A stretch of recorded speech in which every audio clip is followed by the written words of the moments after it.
All right, welcome to The Explainer.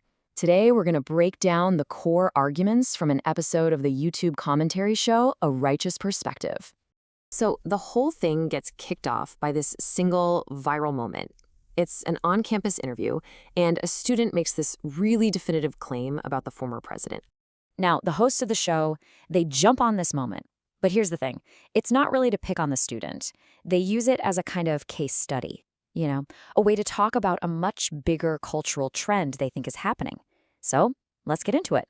Okay, so first up, let's look at the central event that started this whole conversation. You have a student who very confidently accuses Trump of being racist, but when she's asked for specific examples, she kind of struggles to back it up. In the end, she just tells the interviewer to, quote, watch the news. And for the commentators on the show, this whole exchange isn't really about whether this one person knows something or not. They see her response as a symptom, a sign of a much bigger societal issue. They're basically asking, what's happening to the way we argue in public? Right, so this brings us to their central diagnosis. The hosts argue that this little interaction, it's the perfect example of a huge shift in how we talk to each other in public.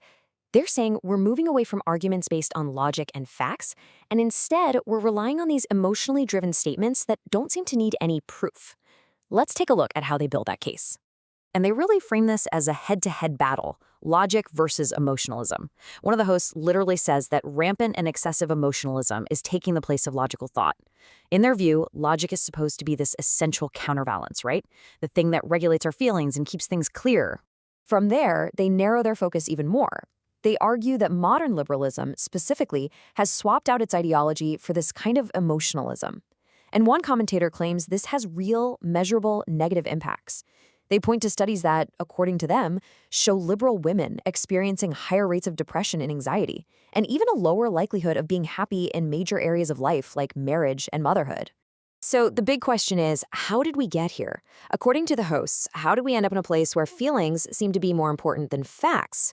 Well, they point to three main root causes that they believe are responsible for this whole cultural shift.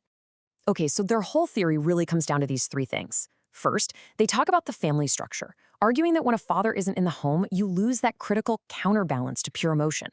Second, they point to the removal of God from public life, which they believe gets rid of the foundation for any kind of objective morality. And finally, they talk about this cultural shift from the truth to your truth, which, in their view, makes any kind of factual debate pretty much impossible. Now, to really drive home their point about illogical claims, one of the hosts brings up this pretty wild example. It's something she says she found on her own social media feed. Someone's justification for calling Trump a racist. And here it is. The quote is about the penny, the Abraham Lincoln coin. It's presented as the perfect example of the kind of emotional, totally fact-free reasoning that the commentators are talking about. I mean, to them, it's obviously absurd, but they also see it as a really serious sign that our public conversations are, well, broken. All right, moving on from the penny, the hosts then pivot to another claim they say they hear all the time. This one's about immigration enforcement. And one of the commentators decides, you know what? Let's fact check this right here, right now, on the show. So he pulls up some data, and he makes a point of saying he's using a source that he identifies as liberal. Based on this data, he argues that the claim is just, well, numerically false. He points out that if you look at the numbers, about a third of undocumented immigrants are not from Mexico or Central America. They're coming from places like Asia, South America, Europe, and Africa. Okay, so after breaking down the problem as they see it, what's the solution? What do the hosts tell their audience to actually do when they run into these kinds of arguments out in the real world? So here's their big takeaway, their prescription. They're not saying you should just walk away from these conversations. No, they say you should lean in.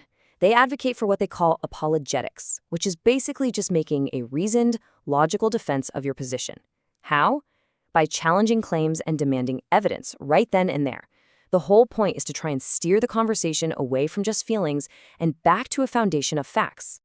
So that's the breakdown of the central argument from the hosts of A Righteous Perspective.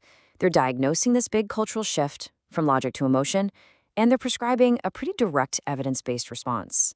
And all of this really leaves us with a much bigger question to think about, doesn't it? In a public square that seems to be more and more defined by feeling, what exactly is the role of a fact?